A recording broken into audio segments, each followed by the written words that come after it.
Hello everyone, welcome to PYQ series. मैं हूं Astha from Learno Hub, the free learning platform, जहां पर आप पढ़ सकते हैं physics, chemistry, maths, biology absolutely for free at learnohub.com।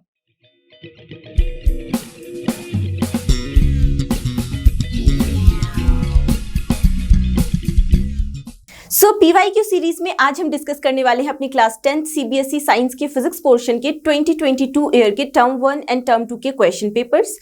यहाँ पर हम लोग सारे ही सेट्स कवर करेंगे, लेकिन ये चीज हम लोगों ने ध्यान में रखी है कि कुछ क्वेश्चंस कॉमन होते हैं सारे ही सेट्स में, तो उनको हम एक ही सेट के सीरियल नंबर के अकॉर्डिंग डिस्कस कर लेंगे और बाकी के जो अलग अलग क्वेश्चंस हैं उनको तो हम सेट्स के अकॉर्डिंग ही डिस्कस करने वाले हैं। क्वेश्चन पेपर को हम लोग रिवाइज करते हुए या प्रैक्टिस करते हुए एक चीज हमको जो ध्यान में रखनी चाहिए कि क्वेश्चन कितने मार्क्स का है।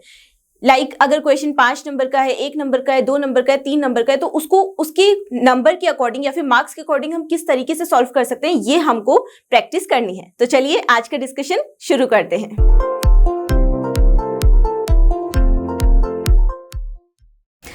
ईयर 2022 के साइंस के फिजिक्स पोर्शन का अगर हम टर्म 2 के जो सेट 1 है उसकी बात करें तो उसका जो फर्स्ट क्वेश्चन है वो है क्वेश्चन नंबर 6, जिसके 2 पार्ट्स हैं, 1 मार्क ईच। तो पहले पार्ट ए देखते हैं।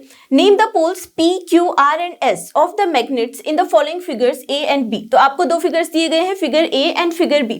इसमें 2 मैग्नेट्स में आपको कुछ मैग्नेटिक फील्ड लाइंस की डायरेक्शन दी गई है और आपको बताना है कि यहाँ पर जो हमने डिनोट किया है P, Q, R and S के थ्रू दोनों ही फिगर्स में वो कौन सा पोल डिनोट कर रहे हैं मैग्नेट का। ठीक है, तो हम लोगों को मालूम है कि जो मैग्नेटिक फील्ड लाइंस होती हैं वो नॉर्थ पोल से इमर्ज होके जो साउथ पोल होता है उस पे जाके एंड होती है। ठीक है, इनसाइड द मैग्नेट अगर हम बात करें तो इनकी जो डायरेक्शन है वो हम साउथ टू नॉर्थ पोल लेते हैं, और आउटसाइड द मैग्नेट अगर हम लोग बात करें तो हम मैग्नेटिक फील्ड लाइंस की direction north to south pole लेते हैं। ठीक है, तो पहले वाले फिगर को अगर हम देखेंगे तो यहाँ पर इनसाइड द मैग्नेट की बात हो रही है, यानी कि यहाँ पर P और Q क्या क्या डिनोट कर रहे होंगे। तो आप लोगों को मालूम ही है कि P के थ्रू यहाँ पर हम क्या डिनोट करेंगे, क्योंकि इसकी डायरेक्शन कहाँ से कहाँ की तरफ है, Q से P की तरफ है। ठीक है, तो P यहाँ पर कौन सा पोल हो जाएगा, ये हो जाएगा हमारे पास में नॉर्थ पोल। ठीक है, Q यहाँ पर क्या हो जाएगा, तो Q हो जाएगा यहाँ पर हमारे पास में साउथ पोल। ठीक है, अब फिगर बी की अगर हम बात करें तो यहाँ पर जो मैग्नेटिक फील्ड लाइंस है उनकी डायरेक्शन कैसी है, तो आर से एस की तरफ है, लेकिन यहाँ पर किसकी बात हो रही है, आउटसाइड द मैग्नेट की बात हो रही है। यानी कि यहाँ पर अगर हम आर के थ्रू डिनोट करेंगे तो मैग्नेट का कौन सा पोल हम लोग शो करेंगे, तो हम लोग यहाँ पर शो कर रहे हैं नॉर्थ पोल, और एस के थ्रू जो हम डिनोट कर रहे हैं वो मैग्नेट का साउथ पोल हो जाएगा। ठीक है, तो पार्ट 1 जो था इसका पार्ट ए वो हमारा अच्छे से क्लियर हो गया। अब सेकंड पार्ट देखते हैं। पार्ट बी में हमसे बोला गया है state the inference drawn about the direction of the magnetic field lines on the basis of these diagrams. तो इन डायग्राम्स के बेसिस पे आप क्या इन्फर कर पा रहे हैं मैग्नेटिक फील्ड लाइन की डायरेक्शन के बारे में। तो जैसे कि हमने डिस्कस किया कि इनसाइड द मैग्नेट जो इनकी डायरेक्शन होती है वो हम कहां से लेते हैं, from south pole to north pole, जैसे कि हमने यहाँ पर लिया। और अगर हम आउटसाइड द मैग्नेट की बात करें तो यहाँ पर हम मैग्नेटिक फील्ड लाइंस की डायरेक्शन कैसे लेते हैं, from north pole to south pole. तो यही हम इन दोनों ही डायग्राम्स या फिर फिगर्स के थ्रू क्या कर पा रहे हैं, इन्फर कर पा रहे हैं, और इस आंसर को आप अपने वर्ड्स में एक्सप्लेन करते हुए लिख सकते हैं। तो चलिए अब देखते हैं हम अपना नेक्स्ट क्वेश्चन। हमारा नेक्स्ट क्वेश्चन भी हमको सेम सेट के लिए same to same serial number यानी कि क्वेश्चन नंबर 6 दिखाई दे रहा है। तो इसका क्या मतलब है, ये और वाले क्वेश्चन है या फिर ऑल्टरनेटिव क्वेश्चन है, जिसमें से जो भी क्वेश्चन आपको अच्छे से आता है आप अकॉर्डिंगली चूज कर सकते हैं। तो यहाँ पर भी क्वेश्चन के जो मार्क्स है वो कितने मार्क्स का क्वेश्चन है, 2 मार्क्स का क्वेश्चन है, और इसमें भी हमको 2 पार्ट्स नजर आ रहे हैं, यानी कि 1 मार्क ईच हो जाएगा। ठीक है, अब देखिए क्वेश्चन में आपसे क्या बोला गया है, when is the force experienced bye a current carrying straight conductor placed in a uniform magnetic field. Part 1 है मैक्सिमम, पार्ट 2 है मिनिमम। तो आपसे ये बोला जा रहा है अगर हम किसी करंट कैरिंग कंडक्टर को किसी यूनिफॉर्म मैग्नेटिक फील्ड में किस तरीके से रखें कि जो वहां पर फोर्स वो एक्सपीरियंस कर पाए वो मैक्सिमम हो और वो मिनिमम हो, तो दोनों ही कंडीशंस का आपको आंसर देना है। तो देखिए इसको जो डीप लेवल पे तो आप बड़ी क्लासेस में पढ़ेंगे, लेकिन अभी के अकॉर्डिंग जो आपको जरूरत है, अगर हम बात करते हैं यूनिफॉर्म मैग्नेटिक फील्ड की, तो मान लिया ये रहा हमारे पास में यूनिफॉर्म मैग्नेटिक फील्ड। अब हमने कंडक्टर को इस तरीके से, यहाँ पर मैं लिख भी देती हूँ कि ये हमारे पास में करंट कैरिंग कंडक्टर है। अगर पुट किया, यानी कि हम ये कौन सी कंडीशन की बात कर रहे हैं, परपेंडिकुलर कंडीशन की बात कर रहे हैं, तब ये जो करंट कैरिंग कंडक्टर है वो फोर्स जो एक्सपीरियंस करेगा वो कैसा फोर्स होगा, वो मैक्सिमम फोर्स होगा। तो पहले वाले पार्ट का हमको आंसर मिल गया। ठीक है। सेकंड सिचुएशन हमको क्या दी गई है कि मिनिमम कब वो एक्सपीरियंस करेगा। तो हमने अगर करंट कैरिंग कंडक्टर को जो हमारा यूनिफॉर्म मैग्नेटिक फील्ड है उसके पैरेलल रख दिया है। अब यहाँ पर हम इसके थ्रू क्या शो कर रहे हैं, करंट कैरिंग कंडक्टर को शो कर रहे हैं। तो तब जो ये कंडक्टर फोर्स एक्सपीरियंस करेगा इस केस में, तो वो कैसा फोर्स एक्सपीरियंस कर पाएगा इस केस में, इस कंडीशन में, तो मिनिमम फोर्स एक्सपीरियंस कर पाएगा। तो फर्स्ट वाले पार्ट में आप इसका आंसर लिख देंगे परपेंडिकुलर, और सेकंड वाले पार्ट के लिए आप इसका आंसर क्या लिख देंगे, पैरेलल। ठीक है, और यही हो गया इस क्वेश्चन का आंसर। अब चलिए हम देखते हैं अपना नेक्स्ट क्वेश्चन। हमारा नेक्स्ट क्वेश्चन है 3 मार्क्स का, जिसके 3 पार्ट्स हैं। इसका मतलब है 1 मार्क ईच। तो हम इन तीनों ही पार्ट्स को एक एक करके अच्छे से सॉल्व करेंगे।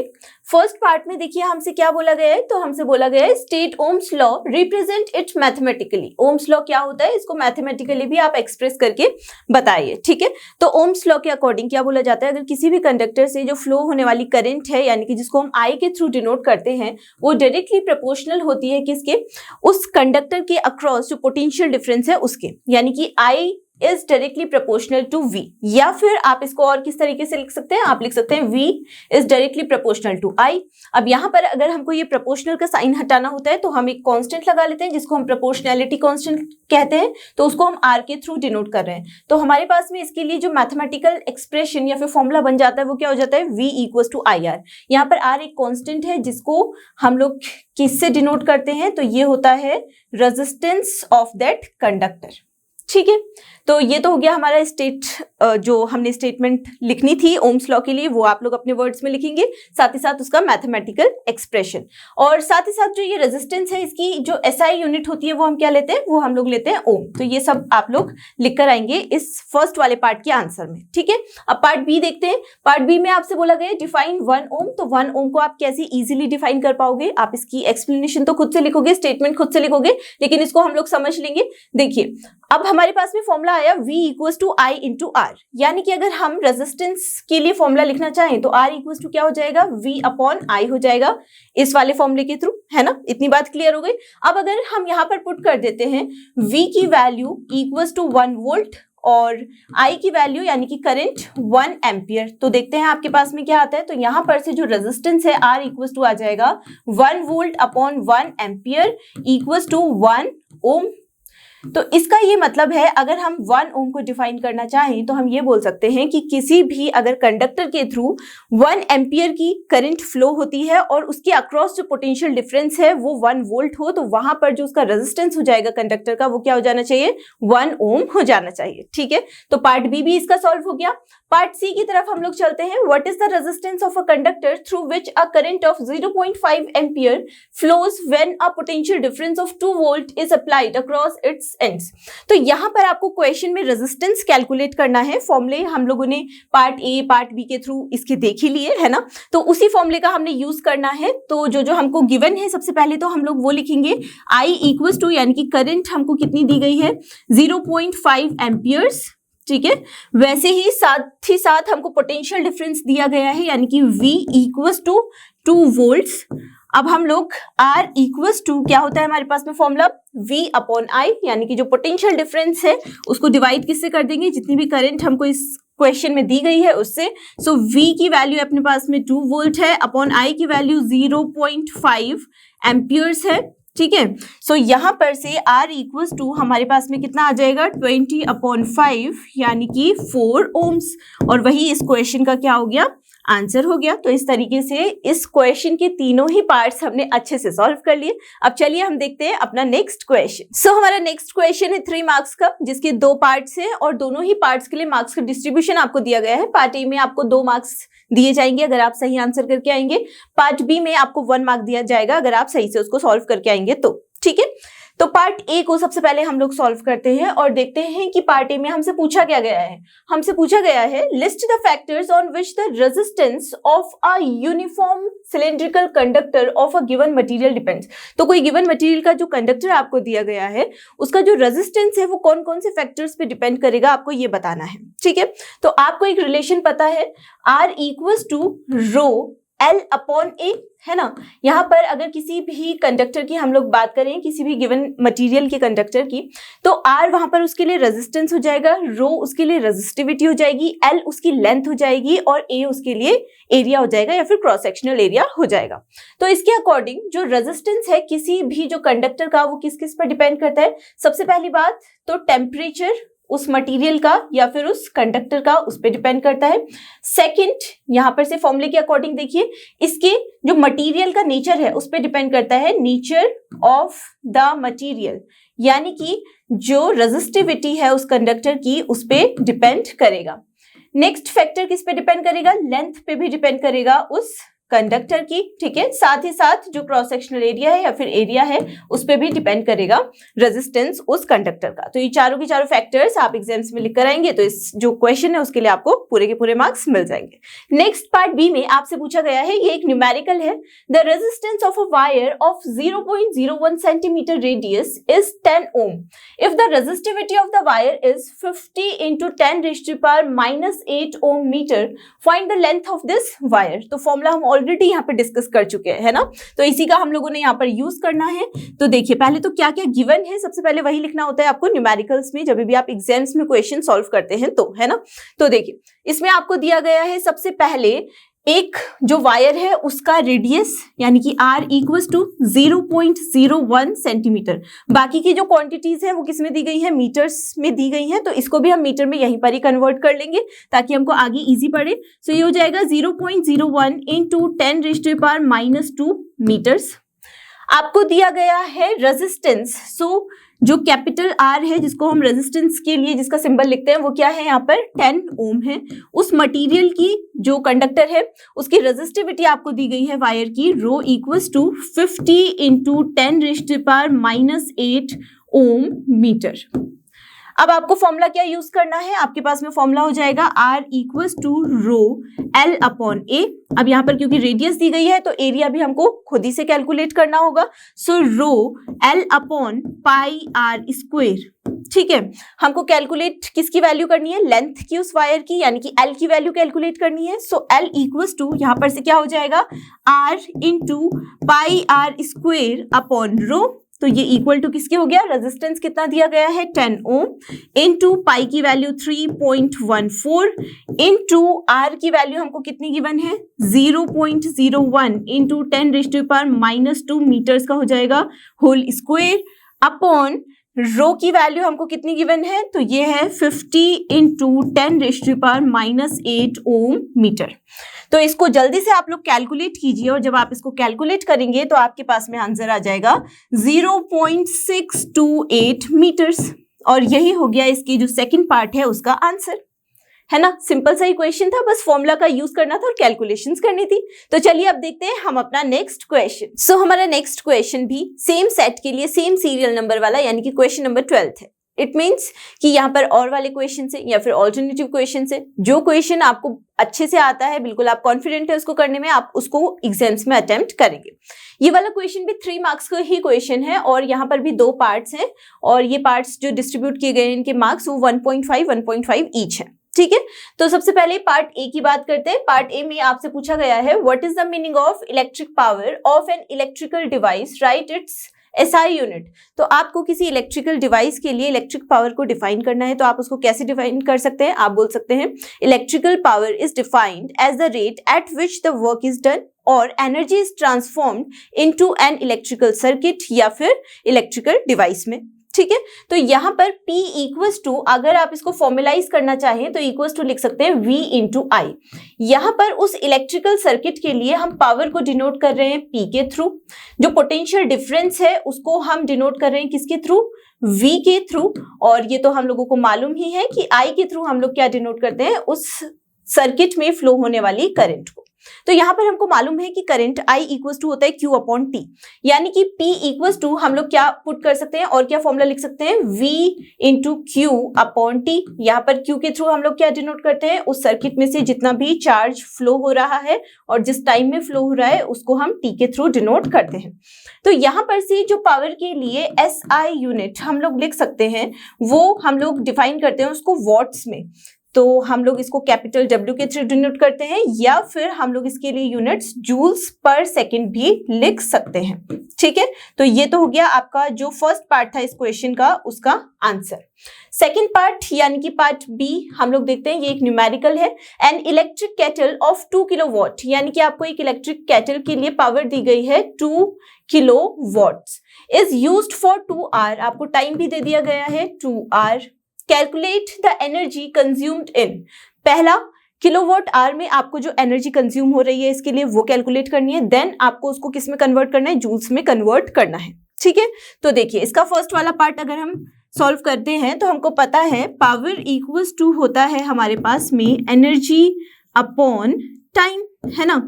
सो यहाँ से अगर हम एनर्जी कैलकुलेट करना चाहें, सो एनर्जी कंज्यूम्ड इस वाली इलेक्ट्रिकल डिवाइस के लिए इक्वल टू हो जाएगी पावर इनटू टाइम के। सो पावर की वैल्यू यहाँ पर हमको कितनी दी गई है, न्यूमेरिकल वैल्यू, तो ये है 2 किलोवाट, ठीक है, इनटू टाइम कितना दिया गया है 2 आवर्स, यानी कि अगर किलोवाट में हमको जो एनर्जी है वो कैलकुलेट करनी थी तो वो इक्वल टू कितने के आ गई है, 4 किलोवाट आवर के आ गई है। अब इसी को हमने जूल्स में कन्वर्ट करना है, तो हमको पता है कि 1 किलोवाट आवर इक्वल्स टू क्या होता है, 3.6 इंटू 10⁻⁶ जूल्स, है ना। तो अगर हमको 4 किलोवाट आवर को कन्वर्ट करना है जूल्स में, तो ये इक्वल टू किसके हो जाएगा, इसको मल्टीप्लाई कर देंगे 4 से, यानी कि 4 इंटू 3.6 इंटू 10⁻⁶ इतना जूल्स, और ये इक्वल टू किसके आ जाएगा, तो 4 6 हो गया 24, 4 3 12 प्लस 2 कितना हो गया 14, यानी कि 14.4 इंटू 10⁻⁶ जूल्स, यही आ गया इस क्वेश्चन का आंसर। तो दोनों ही पार्ट्स इस क्वेश्चन के हम लोगों ने अच्छे से सॉल्व कर लिए। अब चलिए देखते हैं हम अपना नेक्स्ट क्वेश्चन। सो हमारा नेक्स्ट क्वेश्चन है 4 मार्क्स का, जिसके 4 पार्ट्स हैं, जिनमें से 2 पार्ट्स अभी हम सॉल्व करेंगे, 2 इसके बाद सॉल्व करेंगे, और क्योंकि 4 मार्क्स का क्वेश्चन है, 4 पार्ट्स हैं, तो 1 मार्क ईच होगा हर एक पार्ट के लिए। ठीक है, क्वेश्चन को रीड करते हैं। A student was asked to perform an experiment to study the force on a current carrying conductor in a magnetic field. तो आपसे बोला जा रहा है करंट कैरिंग कंडक्टर है जिसको मैग्नेटिक फील्ड में रखा गया है, एक स्टूडेंट एक एक्सपेरिमेंट परफॉर्म कर रहा है उस पर फोर्स को जानने के लिए, ठीक है, उसकी स्टडी करने के लिए। आगे बोला गया है he took a small aluminium rod AB, a strong horseshoe magnet, some connecting wires, a battery and a switch and connected them as shown। तो आपको एक फिगर दिया गया है, उस स्टूडेंट ने क्या किया, ये एक्टिविटी वैसे आपकी बुक्स में भी दी गई है, ऑलरेडी आप चैप्टर में इसको पढ़ चुके होंगे, और आप ये भी देख रहे होंगे कि हर साल इस एक्टिविटी से रिलेटेड क्वेश्चन पूछा ही जा रहा है। इसका क्या मतलब है कि ये बहुत ज्यादा इंपॉर्टेंट है। ठीक है, तो देखिए उस स्टूडेंट ने क्या किया, एक हॉर्सशू मैग्नेट ले लिया, एक एल्यूमिनियम रॉड AB ले ली, कनेक्टिंग वायर्स ले लिए, बैटरीज ले ली, स्विचेस ले लिए, और इस तरीके से एक सर्किट को क्या किया, बनाया। ठीक है, अब आगे क्या बोला जा रहा है, आगे बोला गया है he observe that on passing current the rod gets displaced, on reversing the direction of current the direction of displacement also gets reversed। on the basis of your understanding of this phenomenon answer the following questions। तो उसने क्या किया, वो एक चीज देख पा रहा है कि जैसे ही उसने इस एल्यूमिनियम रॉड के लिए एक डायरेक्शन में करंट को फ्लो करवाया, तो जो डिस्प्लेसमेंट है इस रॉड का वो भी उस तरफ को हो गया, फिर उसने जो करंट की डायरेक्शन है अगर रिवर्स कर दी तो जो इसका डिस्प्लेसमेंट है वो भी रिवर्स्ड हो गया। ठीक है, तो इस फिनोमेनन को समझते हुए आपको कुछ क्वेश्चंस के आंसर देने, जिसके पार्ट ए में आपसे बोला गया है why does the rod get displaced on passing current through it. तो आपसे पहली बार पूछा जा रहा है कि ये रॉड डिस्प्लेस क्यों हो जा रही है जब इसमें से करंट को पास किया जा रहा है। तो देखिए जब भी करंट अगर बी से ए की तरफ फ्लो की जाएगी तो जो रॉड है वो लेफ्ट साइड को क्या हो जाती है, डिस्प्लेस हो जाती है। जब करंट ए से बी की तरफ को फ्लो की जाएगी तो ये जो एल्यूमिनियम रॉड है ये राइट साइड को डिस्प्लेस हो जाती है, और ऐसा इसलिए हो रहा है क्योंकि करंट जिस डायरेक्शन में फ्लो हो रही है उसी डायरेक्शन में जो फोर्स है वो भी क्या हो रहा है, एक्सपीरियंस कर रही है ये एल्यूमिनियम रॉड, और इसलिए ये क्या हो जा रही है, डिस्प्लेस्ड हो जा रही है। वैसे ही अगर इसकी जो करंट की डायरेक्शन अगर हम लोग चेंज कर दे रहे हैं या फिर रिवर्स कर दे रहे हैं फ्रॉम ए टू बी, तो जो फोर्स है वो भी उसी डायरेक्शन में क्या हो जा रहा है, एक्सपीरियंस हो रहा है इस एल्यूमिनियम रॉड के थ्रू, और ये उस साइड को यानी कि रिवर्स ये भी क्या हो जा रही है, डिस्प्लेस हो जा रही है। ठीक है, तो आप इसके आंसर में लिख सकते हैं because of the force experienced by that rod in the direction of that current। ठीक है, तो अपने वर्ड्स में एक्सप्लेन करते हुए आप इसको लिख लीजिए। सेकंड है part B, state the rule that determine the direction of the force on the conductor A B. अब आपने कौन सा रूल यहाँ पर अप्लाई किया या फिर जिसके थ्रू आपने ये डिटरमाइन कर पाए आप लोग कि ये रॉड क्या हो रही है, डिस्प्लेस हो रही है, या फिर जो इस पे फोर्स अप्लाई हो रहा है वो करंट की ही डायरेक्शन में हो रहा है। तो आप लोगों को याद है हम लोगों ने कौन सा रूल पढ़ा था, फ्लेमिंग्स लेफ्ट हैंड रूल, जिसके अकॉर्डिंग हमने क्या बोला था कि if we stretch our thumb, forefinger and middle finger in such a way कि ये तीनों एक दूसरे की क्या हो, परपेंडिकुलर हो। ठीक है, तो तब जो हमारी फोर फिंगर है वो क्या बताती है, डायरेक्शन ऑफ मैग्नेटिक फील्ड, जो हमारी मिडिल फिंगर है वो क्या बताती है, डायरेक्शन ऑफ इलेक्ट्रिक करंट, और जो हमारा थंब है तब वो क्या डिनोट करेगा, वो रिप्रेजेंट करेगा direction of the motion of the conductor, या फिर जो उस पे फोर्स एक्सपीरियंस हो रहा है उसको। ठीक है, तो इसके आंसर में आप क्या लिख लेंगे, फ्लेमिंग्स लेफ्ट हैंड रूल।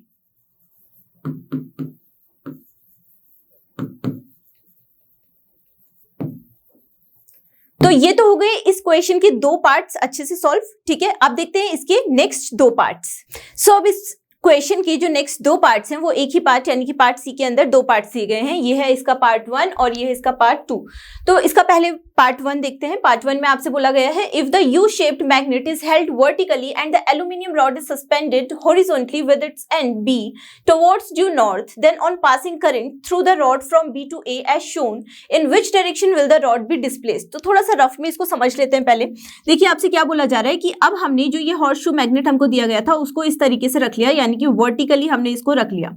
तो एक हो गया इसका नॉर्थ पोल, एक हो गया इसका साउथ पोल। तो अब जो ये हमारे पास में एल्यूमिनियम रॉड है ये इस तरीके से डिस्प्लेस हो जाती है, यानी कि हॉरिजॉन्टली सस्पेंडेड हो जाती है। ठीक है, और जो इसका एंड बी है वो नॉर्थ की टुवर्ड्स है, और जो इसका एंड ए है वो साउथ की टुवर्ड्स यानी कि साउथ पोल के टुवर्ड्स इस तरीके से है। ठीक है, इतनी बात क्लियर हो गई। अब हम इस तरीके से इसको देखते हैं डायरेक्शंस को। अगर जो मैग्नेट है हमारा इस तरीके से वर्टिकली है नॉर्थ एंड साउथ पोल, और बी टू ए करंट क्या हो रही है, फ्लो हो रही है, यानी कि ये कौन सी डायरेक्शन हो गई, वेस्ट टू ईस्ट डायरेक्शन हो गई। ठीक है, तो ये था बी, ये था ए। तो इसका मतलब है कि अगर इस डायग्राम के अकॉर्डिंग हम देखें तो बी से ए की तरफ को जब करंट फ्लो हो रही है तो कौन सी डायरेक्शन की तरफ वो फ्लो हो रही है, तो वो हो रही है वेस्ट टू ईस्ट, और इसी डायरेक्शन में वो क्या हो रहा है, डिस्प्लेस हो रहा है कौन, एल्यूमिनियम रॉड ए बी। ठीक है, तो इसके आंसर में आप क्या लिख सकते हैं, from west to east. Next है इसका जो सेकंड पार्ट है पार्ट सी का ही, name any two devices that use current carrying conductors and magnetic field. तो आपसे पूछा जा रहा है दो ऐसी डिवाइसेस का नाम बताइए जो हमने ये पूरा का पूरा एक्सपेरिमेंट देखा या एक्टिविटी देखी उसका यूज किया जा रहा हो जिन डिवाइसेस में। तो आप क्या लिख सकते हैं, एक तो आप लिख सकते हैं इलेक्ट्रिक मोटर, और दूसरा आप क्या लिख सकते हैं, आप लिख सकते हैं इलेक्ट्रिक जनरेटर।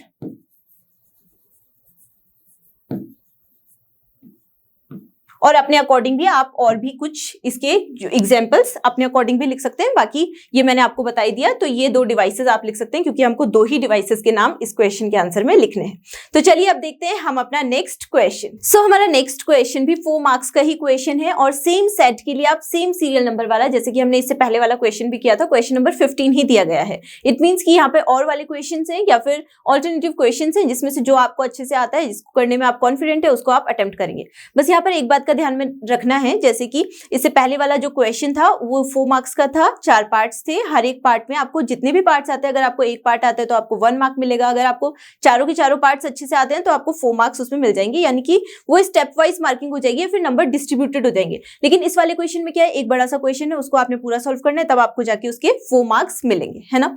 वैसे तो आप थोड़े बहुत स्टेप्स भी करके आएंगे, लेकिन जैसे डायग्राम वाला क्वेश्चन है तो डायग्राम अगर आप लेबल डायग्राम नहीं बना पाते हैं या फिर आपको नहीं आता है तो आपके लिए ये अच्छा रहेगा कि आप इससे पहले वाला क्वेश्चन क्या करके आए, अटेम्प्ट करके आए, अगर आपको आता है तो। ठीक है, तो चलिए इस क्वेश्चन को रीड करते हैं। क्वेश्चन में आपसे बोला गया है, draw the pattern of magnetic field lines produced around a current carrying straight conductor held vertically on a horizontal cardboard, indicate the direction of the field lines as well as the direction of current flowing through the conductor. तो ये भी एक activity है जो कि आप देख पा रहे होंगे कि प्रीवियस ईयर क्वेश्चन पेपर्स में ये क्वेश्चन भी इस तरीके की इस एक्टिविटी से रिलेटेड पूछा ही जा रहा है। तो ये वाली एक्टिविटी भी हमारे लिए क्या हो जाती है, इंपॉर्टेंट हो जाती है, जो कि आप ऑलरेडी चैप्टर में पढ़ चुके होंगे। तो आपसे बोला गया है कि एक कार्डबोर्ड है जिसको आपने हॉरिजॉन्टली रखा है, ठीक है, और एक करंट कैरिंग कंडक्टर है जिसको आपने वर्टिकली रखा है, और आपको एक पैटर्न शो करना है कि किस तरीके से आप उसमें जो सर्किट है उसको बनाने के बाद आप वहां पर मैग्नेटिक फील्ड लाइंस की डायरेक्शन को, उसमें फ्लो होने वाली करंट की डायरेक्शन को शो कर पा रहे हैं। ठीक है, तो देखिए ये हमारे पास में कार्डबोर्ड है, तो यहाँ पर इसको लिख भी देते हैं कि हमने जो ये रेक्टेंगुलर सा शेप बनाया है वो किसके लिए बनाया है, कार्डबोर्ड के लिए बनाया है। और हमने current carrying conductor A B को इस तरीके से यहाँ पर पुट किया है। ठीक है, उसके बाद हमने इसको variable resistance, ammeter, battery, switch, इन सब से जोड़ते हुए एक पूरा का पूरा सर्किट यहाँ पर फॉर्म किया है। ठीक है, तो आप ये पूरा का पूरा जो डायग्राम है बना के आएंगे, साथ ही साथ ये लेबल्ड डायग्राम होना चाहिए, यानी कि जो जो भी चीजें आपने बनाई हैं उनके नाम वहां पर प्रॉपर तरीके से लिखे होने चाहिए, तभी समझ में आएगा कि आप जानते हैं जो आपने इसमें बनाया है उसको। ठीक है, तो हमने यहाँ पर हम देख पा रहे हैं कि ये एक मैग्नेटिक कंपास है, ये हम लोगों ने मैग्नेटिक फील्ड लाइन की डायरेक्शन को शो किया है, साथ ही साथ हमने जो करंट कैरिंग कंडक्टर है, करंट किस तरफ को फ्लो हो रही है उसकी डायरेक्शन भी इसके थ्रू शो की है।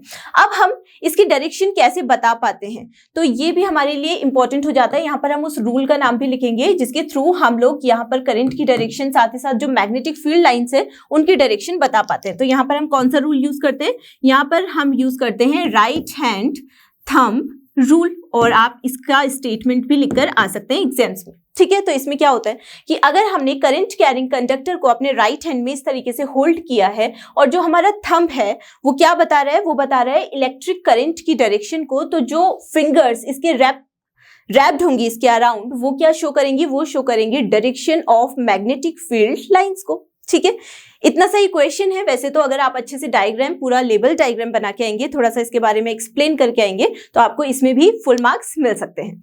चलिए अब देखते हैं हम अपना नेक्स्ट क्वेश्चन। सो हमने टर्म 2 के जो सेट 1 है उसके सारे के सारे क्वेश्चंस डिस्कस कर लिए। अब जो क्वेश्चंस कॉमन थे तीनों ही सेट्स में वो एक बार डिस्कस हो चुके हैं, उनको हम दोबारा डिस्कस नहीं करेंगे। अब बचे हुए जो सेट 2 और सेट 3 के क्वेश्चंस हैं उनको हम लोग जल्दी से डिस्कस कर लेते हैं। देखिए ये क्वेश्चन है आपका 3 मार्क्स का, जिसके 2 पार्ट्स हैं, 1.5 ईच। ठीक है, तो क्वेश्चन पढ़ लेते हैं। In the given circuit determine the value of, तो आपको एक सर्किट दिया गया है जहां पर 3 रेजिस्टेंसेस दिए गए हैं, वोल्टेज दी गई है और इस तरीके से इस सर्किट को बनाया गया है। अब इसमें आपसे पूछा जा रहा है पहले पार्ट में total resistance of the circuit, तो इस सर्किट का टोटल रेजिस्टेंस आपको कैलकुलेट करना है। यहाँ पर 3 रेजिस्टेंसेस हमको नजर आ रहे हैं, इसको हम R1, R2 एंड R3 नाम दे देते हैं। हमको पता है R1 एंड R2 जो है वो सीरीज में कंबाइन है और इन दोनों के साथ में एक रेजिस्टेंस R3 यानी कि 30 ओम वाला वो पैरेलली कंबाइन है। ठीक है, तो हमको टोटल रेजिस्टेंस इस सर्किट का बताना है। पहले जो सीरीज में कंबाइन है इनके कॉम्बिनेशन का रेजिस्टेंस हम लोग कैलकुलेट कर लेंगे, तो वो क्या हो जाएगा, RS equals to R1 plus R2। So यहाँ पर से जो सीरीज में कंबाइंड जो रेजिस्टेंसेस हैं उनके लिए टोटल रेजिस्टेंस कितना आ जाएगा, ये है R1 10 ओम और दूसरा है 50 ओम। तो ये हो गया आपके पास में 10 ओम प्लस 50 ओम, यानी कि इनका जो रेजिस्टेंस आ गया सीरीज वाले रेजिस्टेंसेस का वो आ गया 60 ओम। इनके साथ में एक और रेजिस्टेंस पैरेलली कनेक्टेड है, सो 1/RP इक्वल टू क्या हो जाएगा, ये हो जाएगा 1/RS प्लस 1/R3। तो ये हो गया आपके पास में 1/60 ओम प्लस 1/R3 की वैल्यू हमको कितनी गिवन है, 30 ओम गिवन है, तो यहाँ पर आ गया 30।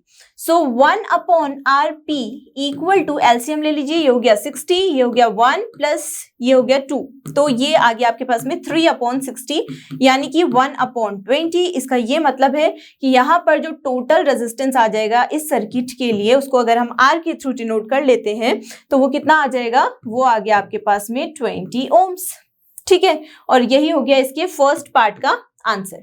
सेकेंड पार्ट में आपसे बोला गया है current flowing through the ammeter, तो इस सर्किट में कितनी करंट फ्लो हो रही है ये आपको बताना है। आपके पास में जो वोल्टेज है मेन सप्लाई की वो दी गई है कितनी, 6 वोल्ट्स। साथ ही साथ टोटल रेजिस्टेंस आप ऑलरेडी कैलकुलेट कर चुके हैं, कितना आया है 20 ओम। ओम्स लॉ के अकॉर्डिंग हमको एक रिलेशन पता ही है, V इक्वल्स टू होता है I इंटू R। इसका क्या मतलब है, I इक्वल्स टू हो जाएगा आपके पास में V/R, वैल्यूज पुट कर लीजिए। सो I इक्वल्स टू आपके पास में आ गया 6 वोल्ट अपॉन 20 ओम। तो यहां से आपके पास में I इक्वल्स टू आ जाएगा 2 3 6 और 2 10 20। सो आपके पास में आ गया 0.333 एम्पियर्स, और यही इस सर्किट के लिए अमीटर के थ्रू जो करंट फ्लो हो रही है उसकी वैल्यू आपके पास में आ गई और आपके पार्ट 2 का आंसर भी आ गया। ठीक है, तो चलिए अब देखते हैं हम अपना next question. So next question हमने लिया है सेट 3 का क्वेश्चन। तो क्योंकि हम सेट 1 और सेट 2 और सेट 3 जो तीनों ही में कॉमन थे वो ऑलरेडी डिस्कस कर चुके हैं, ये वाला क्वेश्चन थोड़ा अलग था तो इसको अब हम लोग डिस्कस करेंगे। ये 3 मार्क्स का क्वेश्चन है जिसके 3 पार्ट्स हैं और इन तीनों ही पार्ट्स का क्या मतलब है कि 1 मार्क ईच होगा, ठीक है। तो एक एक करके हम इन तीनों ही पार्ट्स को अच्छे से सॉल्व करते हैं। पहले पार्ट में यानी कि पार्ट ए में आपसे बोला गया है what is the heating effect of electric current. Electric current का हीटिंग इफेक्ट क्या होता है ये आपको समझाना है, ठीक है।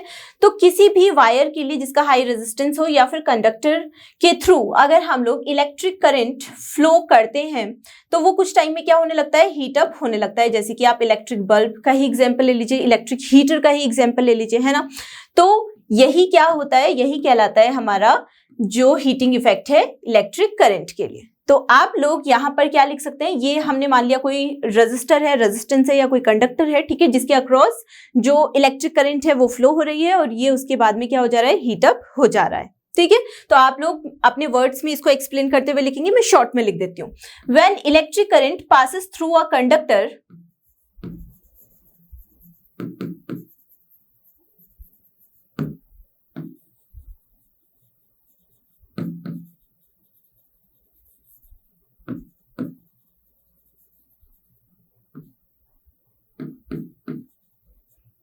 then it will become hot। और जब ये हीट अप हो जाता है तो इसका मतलब है यही है हमारे इलेक्ट्रिक करंट का हीटिंग इफेक्ट, ठीक है। नेक्स्ट इसके पार्ट बी में आपसे क्या बोला जा रहा है, write an expression for the amount of heat produced in a resistor when an electric current is passed through it stating the meaning of the symbols used. तो आपसे बोला जा रहा है कि जब भी किसी वायर के अक्रॉस, वायर के थ्रू एक जो इलेक्ट्रिक करंट है वो फ्लो होने लगती है तो उस वायर से जो हीट प्रोड्यूस होती है उसके लिए आपको एक मैथमेटिकल एक्सप्रेशन लिखना है और साथ ही साथ जो सिंबल्स आप लोग यूज कर रहे हैं उनका नाम भी देना है, आप किस तरीके से उनको रिप्रेजेंट करते हैं ये बताना है। तो यही वाला डायग्राम हम लोग इसमें देखते हैं कि एक वायर है या फिर एक कंडक्टर है जिसके थ्रू करंट फ्लो हो रही है और करंट हम आई के थ्रू डिनोट कर रहे हैं एट अ टाइम टी में। तो हमको पता है कि ये जो हीट प्रोड्यूस हो रही है उस वायर के अक्रॉस वो कुछ फैक्टर्स पे डिपेंड करती है, जैसे कि स्क्वायर ऑफ करंट, टाइम, जिस टाइम में वो फ्लो हो रही है, और इसके रेजिस्टेंस के, यानी कि जो वायर है या जो कंडक्टर है उसके रेजिस्टेंस पे। तो इसका मतलब है जो हीट प्रोड्यूस हो रही है उस वायर के थ्रू वो इक्वल टू हो जाती है किसके, I square R into T के, ठीक है। और हमको पता है ओम्स लॉ के according V equal to I R होता है। तो इस फॉर्मूले को हम H इक्वल टू ये भी लिख सकते हैं, अगर आई आर को हम V के थ्रू डिनोट कर लें तो V इंटू आई इंटू टी। और भी आप सिंप्लीफाई कर सकते हैं फर्दर वेज में भी। तो अभी हम लोग इसको लिखते हैं और यहाँ पर जो सिंबल्स हम लोग यूज कर रहे हैं, H के थ्रू हम लोग क्या डिनोट कर रहे हैं, उस वायर के थ्रू जो हीट प्रोड्यूस हो रही है। I के थ्रू हम लोग क्या डिनोट करते हैं, जो करंट फ्लो हो रही है उस कंडक्टर के थ्रू। T जिस टाइम में फ्लो हो रही है उसको, V जो पोटेंशियल डिफरेंस है उस कंडक्टर के लिए, और R के थ्रू हम लोग क्या डिनोट करते हैं, उस कंडक्टर या फिर उस वायर के रेजिस्टेंस को हम लोग इसके थ्रू डिनोट करते हैं, ठीक है। तो पार्ट बी भी अच्छे से क्लियर हो गया। पार्ट सी देखिए, आपसे पूछा जा रहा है name 2 appliances based on heating effect of electric current. तो इलेक्ट्रिक करंट के जो हीटिंग इफेक्ट है जो कि हमने यहाँ पर डिस्कस किया है पार्ट ए में, उसके अकॉर्डिंग आप बताइए 2 एप्लायंसेस या फिर 2 एग्जांपल्स दीजिए। तो आप लोग क्या क्या लिख सकते हैं, जैसे कि हमने बल्ब तो ऑलरेडी डिस्कस कर ही लिया, तो आप लिख सकते हैं एक तो इलेक्ट्रिक हीटर जो आप आयरन या फिर प्रेस वगैरह का यूज करते हैं, आप वो भी लिख सकते हैं। तो आप लिख लीजिए इलेक्ट्रिक आयरन। तो इस तरीके से 2 एप्लायंसेस हमसे पूछे गए थे, 2 इलेक्ट्रिकल डिवाइसेस हमसे पूछी गई थी जो कि इस प्रिंसिपल पर बेस्ड हो, इलेक्ट्रिक जो heating effect of electric current होता है उस पे, और हम लोगों ने वो 2 लिख दिए। तो इस तरीके से हमारा ये वाला क्वेश्चन भी, इसके तीनों के तीनों पार्ट्स भी अच्छे से सॉल्व हो गए। सो आई होप कि आपको आज का डिस्कशन अच्छा लगा होगा और आपने खूब सारी प्रैक्टिस भी की होगी। अब हम मिलेंगे अपने नेक्स्ट डिस्कशन में, तब तक आप पढ़ाई करते रहिए, खूब सारा रिविजन करते रहिए, प्रैक्टिस करते रहिए और हमारे साथ बने रहिए, क्योंकि ये तो आप जानते ही हैं कि लर्न नो हाउ फ्री है पर बेस्ट